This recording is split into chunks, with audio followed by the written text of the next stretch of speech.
Richard, thank you so much for joining us. Glad we got you on.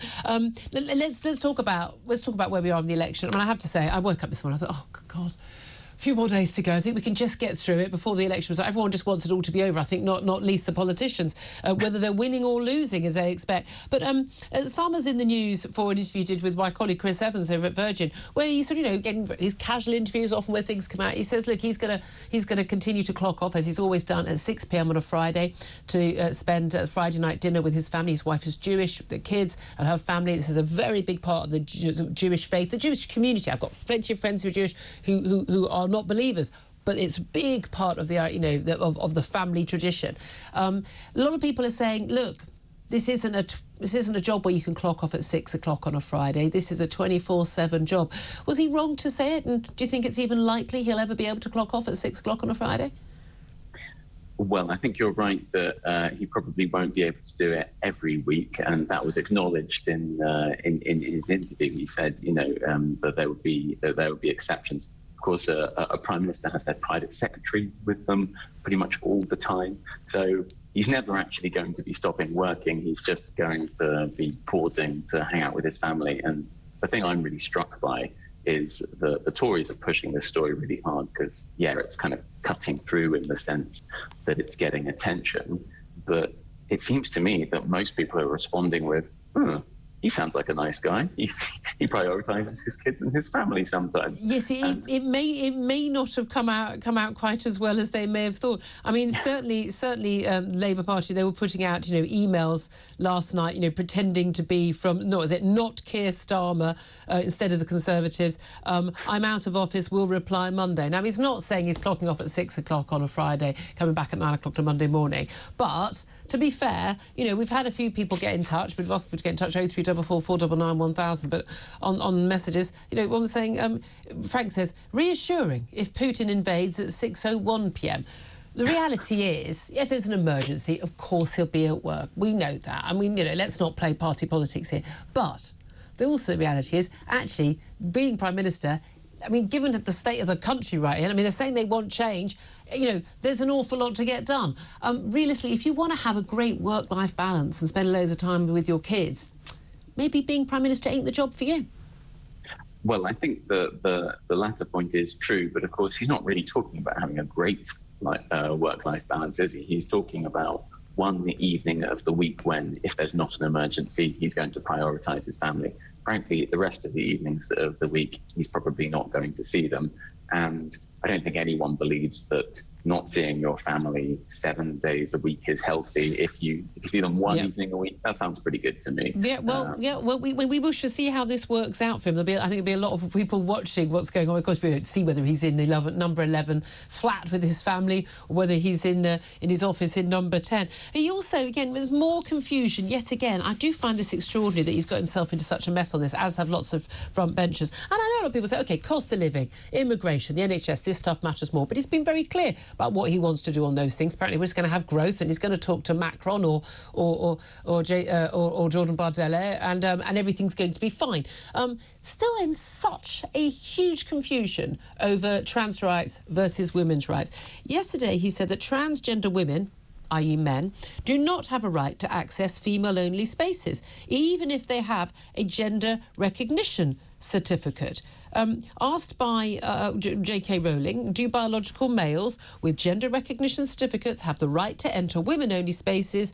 She said it's a simple yes-no question. He replied, no, they do not. They don't have that right. They shouldn't. That's why I've always said biological women's spaces need to be protected. A, he hasn't always said that, and B, if you claim that trans women are women and that 0.1% of women have penises, why shouldn't those women, in his eyes, be able to use women's toilets? I mean, Julia, look, if we're serious about stopping sexual violence against women, then you should be focusing on the fact that there's an epidemic of sexual violence by prison officers against women prisoners. But women's shelters for women who've been beaten up by their husbands have almost been destroyed by Tory cuts. And people who care about women's safety are focusing on those issues. No, actually, a lot of women who care about women's safety are also focusing on, is it a good idea, given minority of males and their violence against women, that we should allow more males into women's only spaces, including prison cells as prisoners, including refuges, and including toilets and changing rooms? Of course, women are disproportionately likely to support trans rights, just like they're disproportionately likely to support... I support trans rights. I support trans rights. Yeah, okay. What was the What does the mean? I think the trans people should have the same rights as everyone else. Well, I'm very glad to hear that you believe that, Julia. But that doesn't include having the rights of other people which they don't have a right to. So you don't get to have the right to use a woman's space that is only meant for women for a good reason if you're a man. You can trans people can call themselves whatever they want. They don't have they don't have the right to require me to call them a woman if they believe they're a woman when they're not, and they don't have the right to enter into my and other women's safe spaces. But Keir Starmer and the Shadow Cabinet haven't been clear on this. I think the interesting thing to me is that the anti-trans lobby has been so efficient. Pro-women lobby. The media and political establishment support, right? They've been very efficient at doing that. Are you kidding me? Sorry, Richard. Are you kidding me? We are fighting a backlash against the complete taking over of virtually every institution in this country, public, private, government, civil service, media, everywhere. We are fighting we are absolutely the minnows in this fight. Well, that's interesting because every single media outlet constantly pumps out headlines about this, basically supporting the anti-trans lobby. But after 10 years they absolutely don't.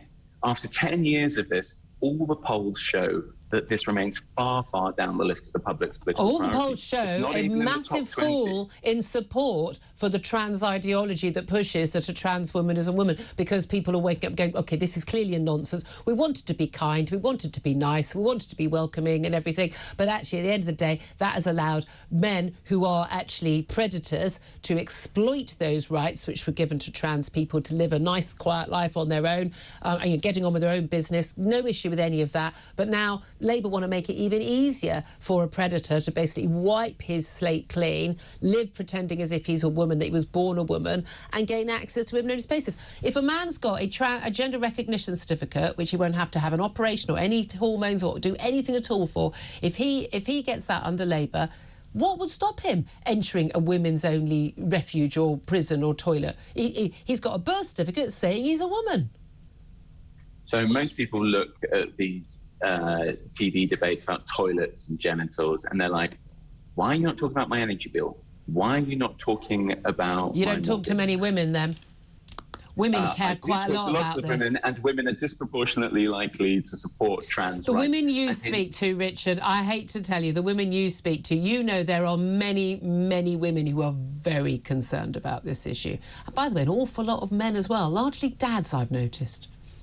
Well, I would suggest go to the countries where trans rights have been expanded in the ways that we're talking about, places like Sweden and Argentina, and you'll see there that the women's movements in those countries are firmly in support of trans rights, and the problems that you're describing haven't. They haven't happened. We've never had a woman who has been put in a prison cell with a trans woman, i.e. a man who's been sexually assaulted. That's never happened? Because it literally has in this country. It's literally happened in this country. There are men right now in the women's prison estate, right now. So that's not something that is dependent on gender recognition certificates. Those are separate subjects. And I would remind you that the sexual violence that most women prisoners are experiencing is coming from male prison officers. Yeah, so let's let more men into prison cells, because that's when they'll be even safer, honestly. Let's deal with the actual problem. Let's deal with the actual problem, which is male violence against women, which is why we don't want men in our safe spaces.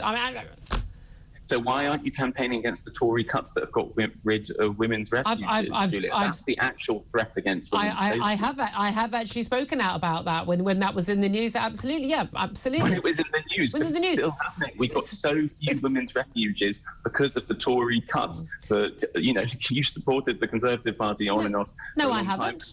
No, I've never supported I don't support any political party. That's simply not true. I don't. Anyone who listens to this show who thinks I'm just sitting there supporting the Conservative, I don't think that's what the Tories think I'm doing. I said on and off. On and off.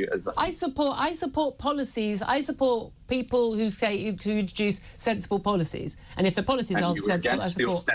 I've never been on record saying, great, let's have some cut. I hate to tell you that the British people supported austerity. They voted the Tories back in after 2010.